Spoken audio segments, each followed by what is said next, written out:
في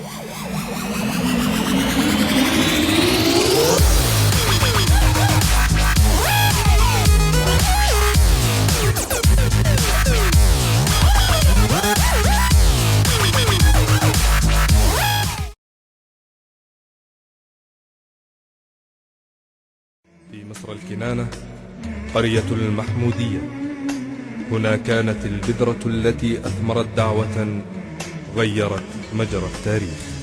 ألم تر كيف ضرب الله مثلا كلمة طيبة كشجرة طيبة أصلها ثابت وفرعها في السماء تؤتي أكلها كل حين بإذن ربها ويضرب الله الأمثال للناس لعلهم يتذكرون.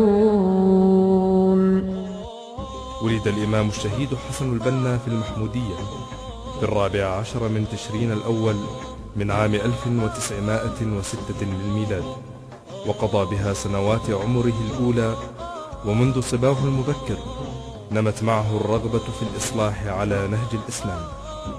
ففي مدرسة الرشاد الإعدادية كان متميزا بين زملائه، مرشحا لمناصب القيادة بينهم، حتى أنه عندما تألفت جمعية الأخلاق الأدبية وقع اختيار زملائه عليه ليكون رئيسا لمجلس إدارة هذه الجمعية.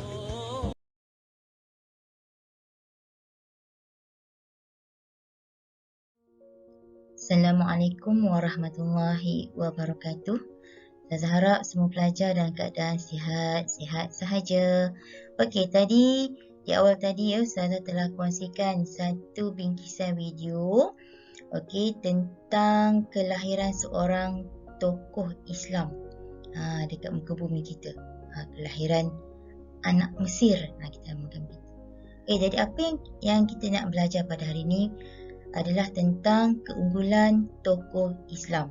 Ini merupakan satu tajuk daripada topik daripada bidang Sirah dan Tamadun Islam, buku pendidikan Islam tingkatan 5.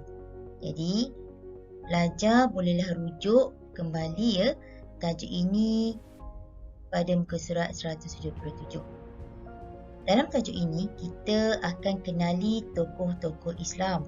Ada 3 tokoh yang hendak kita kenali. Tetapi kali ini kita hanya hendak kenal seorang sahaja daripada mereka. Siapakah tokoh tersebut? Tokoh itu bernama Hasan al-Banna. Kita tengok dahulu. Kita ambil tahu dahulu apakah objektif pembelajaran kita pada kali ini. Dalam pembelajaran ini, dalam tajuk ini, apa yang kita nak tahu adalah pertama kita nak tahu menyatakan riwayat hidup Hasan al-Banna. Jadi, kita nak kenal apakah riwayat hidup secara ringkas. Yang kedua, kita nak menerangkan tentang sumbangan tokoh dalam tamadun Islam. Yang ketiga, merumuskan iktibar daripada keunggulan tokoh dan menghubungkaitkan dengan kehidupan.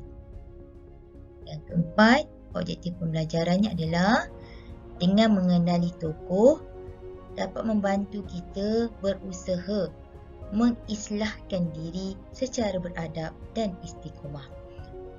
Pelajar mesti tertanya apa itu mengislahkan diri.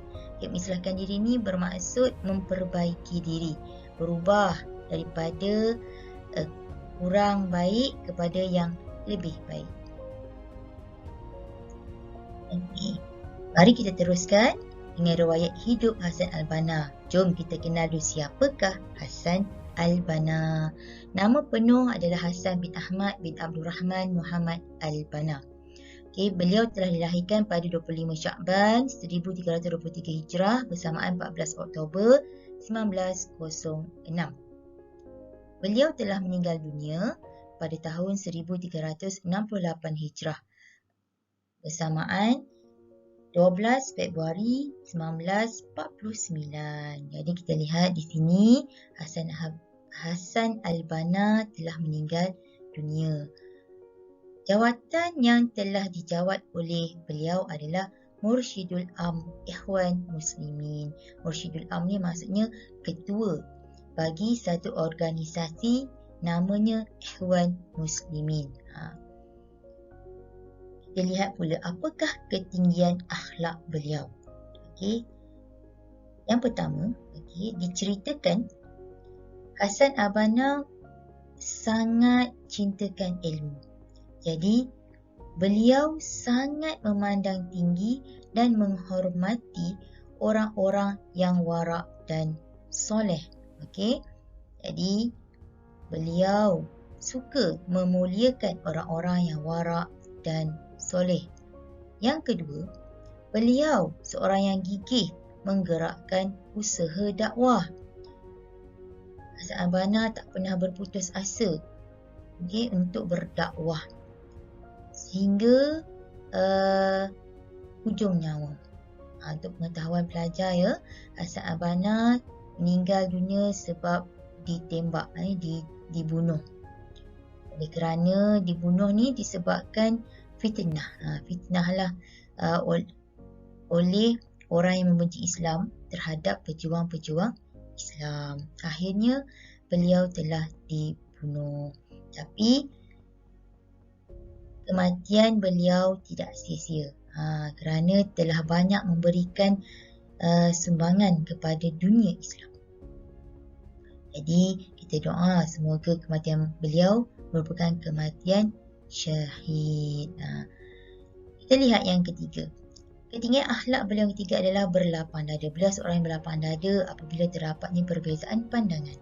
Okey, jadi kita lihat di sini, jika kita ada pandangan yang berbeza daripada pihak orang lain, pihak lain, jangan kita berfikiran sempit.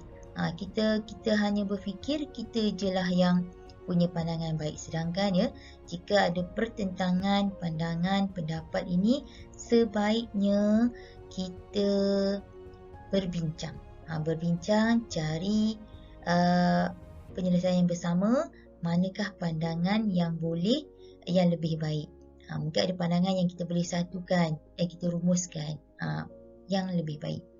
Jadi di sini kita nampak, okey, Hasan al-Banna bukan seorang pendakwah. Okey, seorang pendakwah. Sebab apa? Pendakwah ni orang yang cintakan ilmu. Bila ada ilmu, dia akan sampaikan. Itu sifat semula jadi. Kalau orang tu pendakwah memang begitu. Dia ada ilmu, dia akan sampaikan. Yang penting dia berilmu dan dia beramal dan dia sampaikan. Okay, kemudian yang kedua, kita dapati ya, Hasan al-Banna merupakan seorang reformis sosial dan politik di Mesir. Okay. Tadi dalam video yang saya kongsikan, yang Ustazah kongsikan di awal tadi, dah terangkan bahawa tokoh ini lahirnya di Mesir. Perjuangannya banyak berkisar, banyak di Mesir. Dalam bab ini ya, dalam bahagian ini, biasanya soalan akan tanya, akan keluar soalan. Nyatakan secara ringkas riwayat hidup tokoh berikut. Makna riwayat hidup. Jadi bila keluar soalan begini, pelajar suka tak suka ya, awak mesti hafal dan mengingat fakta-fakta yang ada ini. Kerana bila diminta soalan, diminta jawapan bagi soalan begini, awak kena bagilah benda ni semua. Okay, maklumat tentang nama, tarikh lahir, tarikh meninggal dunia, jawatannya, akhlaknya. Okay. Jelas ya pelajar? Jadi suka tak suka, pelajar kena hafal. Ini menunjukkan bahawa ya, bila dengan cara begini, bila kita kenal riwayat secara ringkas saja, pak kata Melayu, orang Melayu kita orang lama-lama tak kenal, maka tak cinta. Okey, kita teruskan. Kita nampak ya, Hasan al-Banna merupakan seorang tokoh yang amat dihormati dan disegani.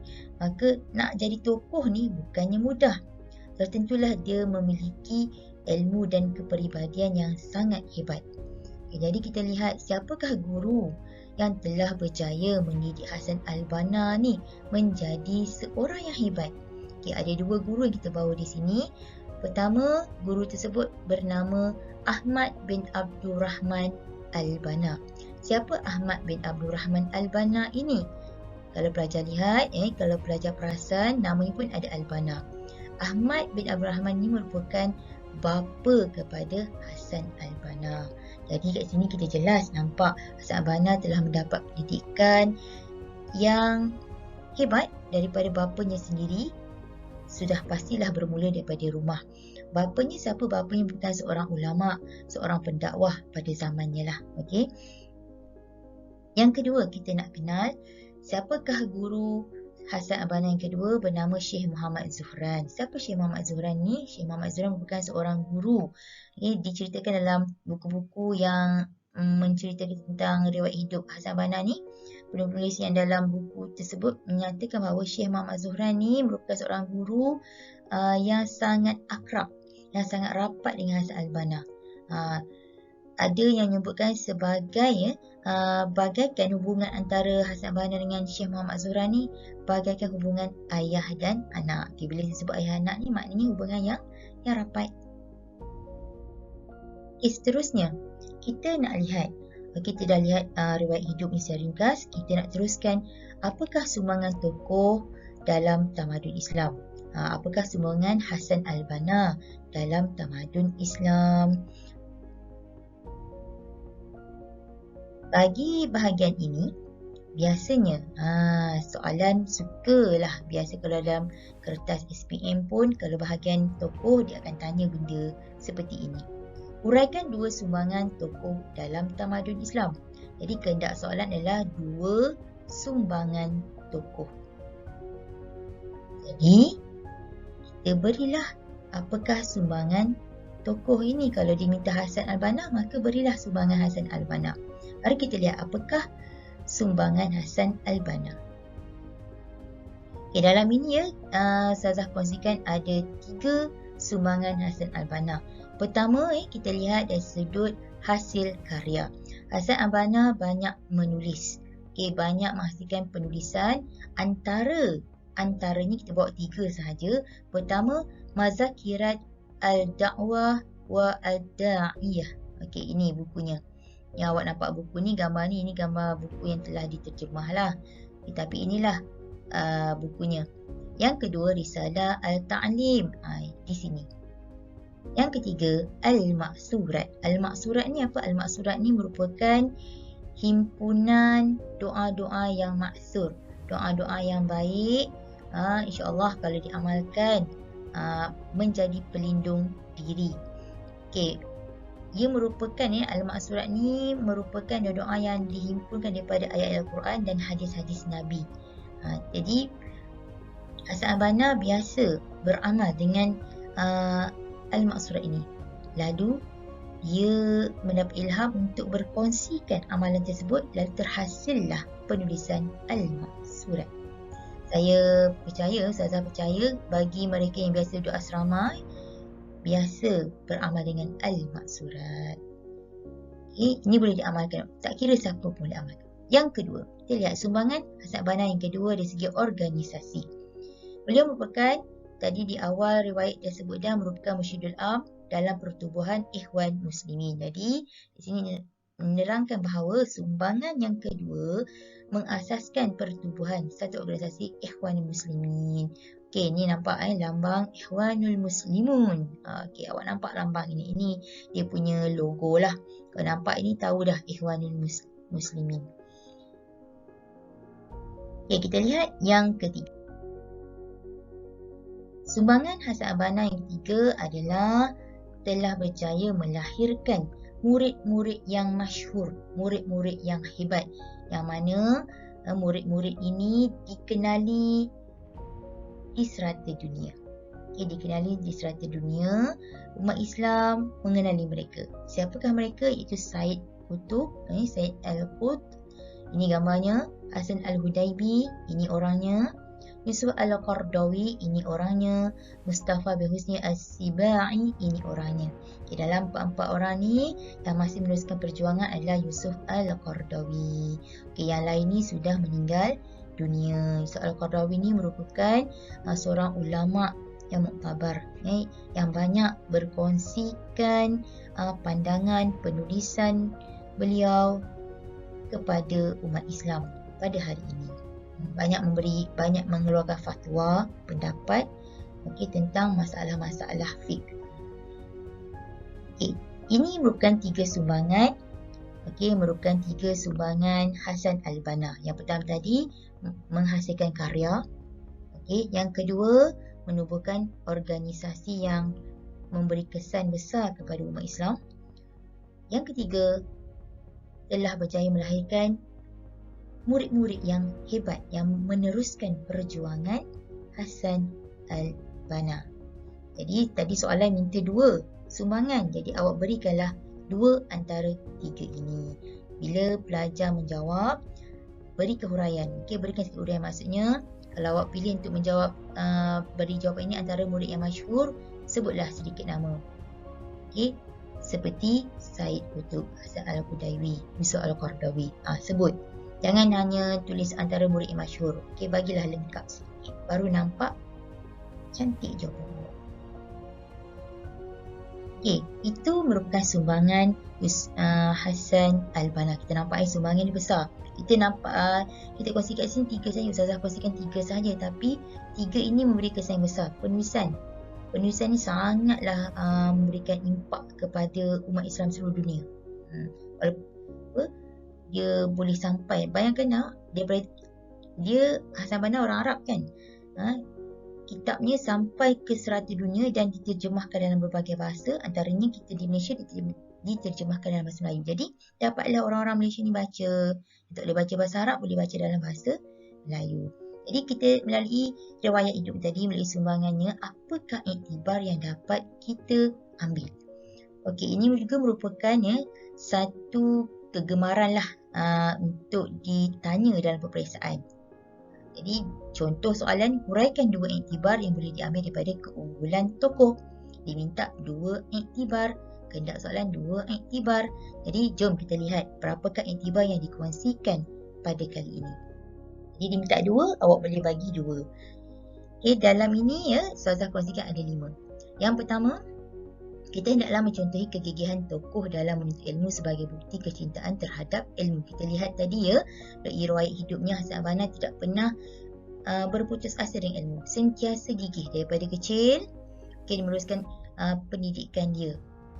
Dan untuk pengetahuan awak juga, Hasan Al-Banna merupakan seorang guru asalnya. Dia daripada kecil belajar, kemudian sambung peringkat seterusnya, dia ambil bahagian pendidikan. Maknanya dia pernah jadi guru. Dia pernah jadi guru di sebuah pusat pendidikan. Kemudian dia teruskan perjuangannya. Dia nak teruskan lagi dakwah dia, barulah dia bergiat aktif di dalam sosial dan politik.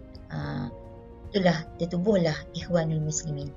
Maknanya dekat sini gigih. Jadi sebagai seorang pelajar, saya suka ingatkan, suka nasihatkan pada awak, jangan cepat berputus asa. Gagal hari ni tak bermakna awak akan gagal esok. Jadi gigihlah, berusaha, kuat berusaha dalam menuntut ilmu. Yang kedua, kita hendaklah menyebarkan ilmu dan kepakaran yang dimiliki agar dapat memberi manfaat kepada agama, bangsa dan negara. Tengok tadi, Hasan Al-Banna berkongsi ilmu dengan cara apa? Berdakwah sana sini. Kemudian dia juga menyebarkan ilmu dari sudut penulisan, berkarya. Jadi penulisan ni pun, hasil penulisan ni pun tersebar ke seluruh dunia. Semua orang dapat manfaat. Hebatnya disebarkan ilmu, bila dia berjaya melahirkan pelajar-pelajar yang hebat. Pelajar-pelajar dia pun meneruskan perjuangan. Yang ketiga, kita hendaklah bersifat cekal menyebarkan dakwah Islamiah agar masyarakat dapat memahami Islam yang sebenar. Tujuan dakwah adalah apa? Untuk memberikan ilmu yang benar kepada masyarakat. Kerana manusia biasa ini, biasalah kita seringkali tidak terlepas melakukan kesilapan. Jadi cekal, sebagai seorang pendakwah, sebagai seorang yang ada ilmu, kita kongsi, cakap kongsi, cekal. Nak sampaikan ilmu ni bukan mudah. Ada orang tak suka, ada orang suka. Cabarannya orang yang tak suka tu. Jadi kita kena sabar. Nak sampaikan ilmu bagi orang, masyarakat benar-benar faham apa yang disampaikan.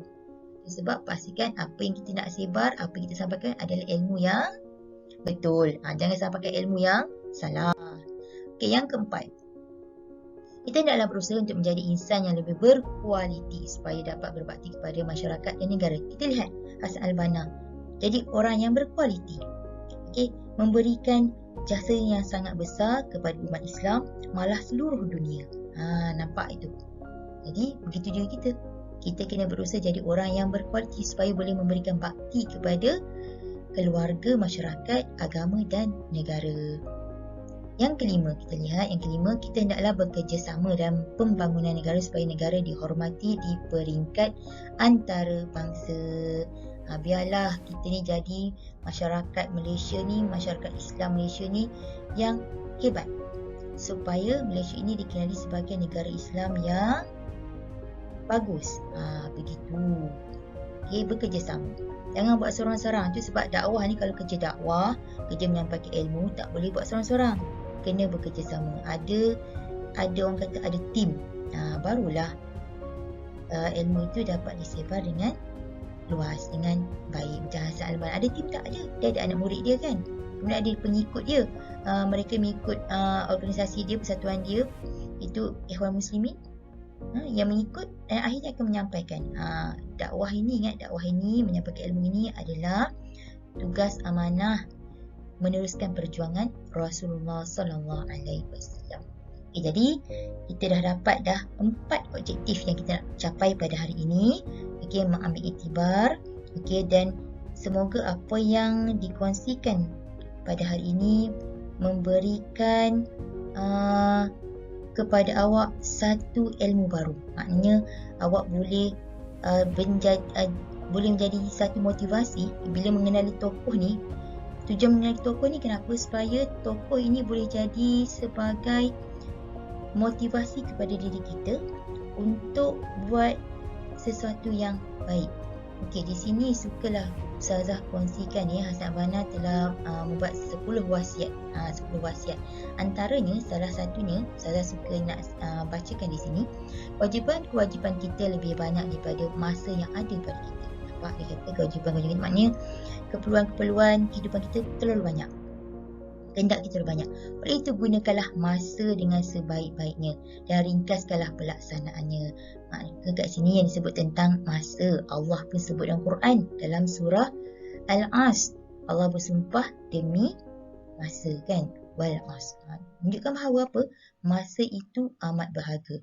Perlulah diurus dengan baik dengan perkara-perkara yang bermanfaat. Jauhkan daripada perkara-perkara yang tidak bermanfaat. Kalau ada perkara yang perlu disegerakan pelaksanaannya, maka segerakan. Okey, jangan dilengah-lengahkan. Sebab kalau ada kerja ni, kita lengahkan, dia akan bertambah. Bila bertambah, dia akan jadi beban. Rugi tak? Rugi. Bolehlah masa jadi kalut. Jadi, itulah masa amat berharga. Jadi semua pelajar diharap apa yang kita kenali pada hari ini, tokoh yang kita kenali pada hari ini dapat menjadi satu motivasi kepada awak untuk tidak jadi orang yang berputus asa dalam menuntut ilmu. Dan yang kedua, pastikan masa yang ada digunakan dengan sebaik-baiknya. Okeylah, dari sini dahulu. Kita mungkin bertemu pada pertemuan yang lain. Ustazah suka sudahi dengan wabillahi taufiq wal hidayah. Wassalamualaikum warahmatullahi wabarakatuh. Jumpa lagi pada lain episod.